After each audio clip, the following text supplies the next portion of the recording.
Их сурвалжийн агентлагийн сурвалжлах баг яг одоо нийслэлийн онцгой байдлын газрын өрсөн сэргийлэх асуудал хариуцсан ахлах мэрэгжилтэн Чинбаттай уулзаад байна. За тэгэхээр сүүлийн үед бол аялал жугаалгын цаг эхэлсэнтэй холбоотойгоор богдууланд гал гарах тохиолдол бас нэмэгдэх боллоо.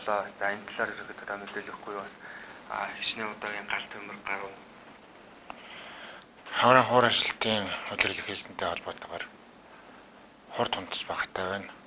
Сүүлийн үед Улаанбаатар хот болон түүний ойр орчимд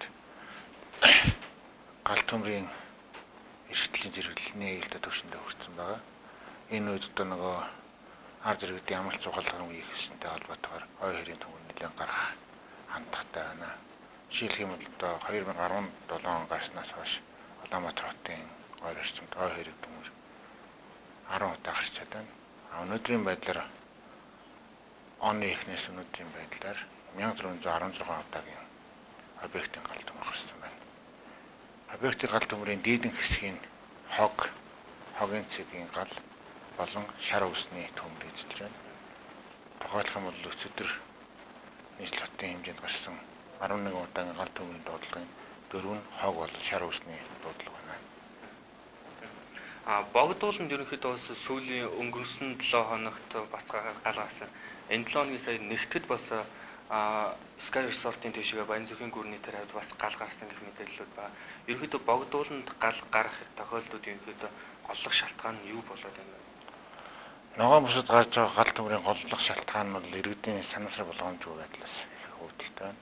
Иргэд амралт зугаалгын үедээ ногоон бусад зорчихдоо ил задгаа гал түтгэхгүй байх. Татсан тамхиныхаа хишийг унтраах. Ерөнхийдөө бол гал төмрийн аюулаас урьдчилан сэргийлэх өөрөөсөө хамаарах бүх арга хэмжээг авч ажиллах шаардлагатай байдаг.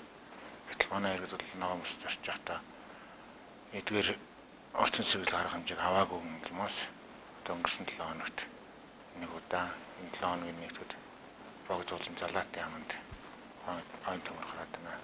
Одоо бол ойн төмрийг цомонд оруулаад гал унтраах аврах ангуудын 40 гаруй албан хаагчд цомонд оруулж маасан байдалтай ажиллаж байна. Ахын гал төмрийн дийлэнх хэсгийг бас хог шатах дуудлага эзэлж байна гэж шүү дээ. Иргэд ерөнхийдөө яагаад гадаа ил задгаа хогоо асгаад байна. Ерөнхийдөө нөгөө хогийг ил задгаа хаяхгүй байх хэрэгтэй гэсэн нөгөө журам хэлхийг хөрвүүлж байна. Ер нь бол объектын гал төмрийн дуудлагын тийм хагас зарчим нь бол хогийн цэгийн гал шар усны дуудлага эзэлж байгаа. Энэ маань юутай холбоотой юм гэхээр зэрэг дулаарч байгаатай холбоотой нэг талдаа нөгөө талдаа бол иргэд маань тусландаа гарах гээд бэлгэлээ хангаж цэвэрлэгээ хийж байгаа гэсэн байдлаар хашаандах шар усны их хэмжээгээр шатааж өнөөс олж тухайн гал төмрийг хямж чадахгүй алдснаас бусдын төрөнг болон одоо хөрсний шар усны их хэмжээгээр шатааж охирлогжуулах байдал нэлээд гарч байна. Хогийн цэгийн гал төмөр бол мөн л иргэдийн санамсар болгоомжгүй байдлаас үүдэлтэй. Жишээлх юм бол орон сууцны байрны хогийн бөмбөрт гарч байгаа галын дийлэнх хэсэг нь бол татсан тамхиныхаа хишийг унтраалгүй хогийн бөмбөр рүү шидснээс болж гарч байгаа. Цусланы оройнд бол яг нөгөө цэвэрлэгээ хийсний улмаас их хэмжээний хоримтлагдсан хур хогийг иргэд өөрсдөө цэвэрлэхээс өөрөөр шууд шатаах байдлаар асуудлыг шийдвэрлэх гэж оролцсноос үүдээд хогийн цэгийн гал төмөр бол нэлээд ихсэж байна. Иргэдтэй анхааруулж бас юу гэж хэлмээр байна вэ? Одоо ингээ аялал зугаалгаар ууланд гарч байгаа иргэд бол тусланд гарч байгаа иргэд.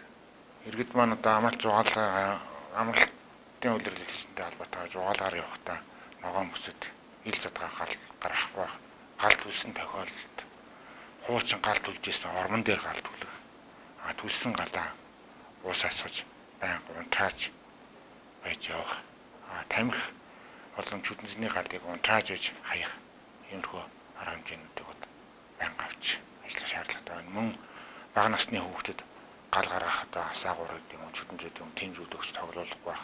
Ойн болон ногоон бүсэд хүүхдийг ганц нэгээр нь гал гаргах хэрэгцээлтэй явуулах байх. Ийм зүйлүүдийг анхаарах шаардлагатай байна. За тодруулах гэсэн танд баярлалаа. За баярлалаа.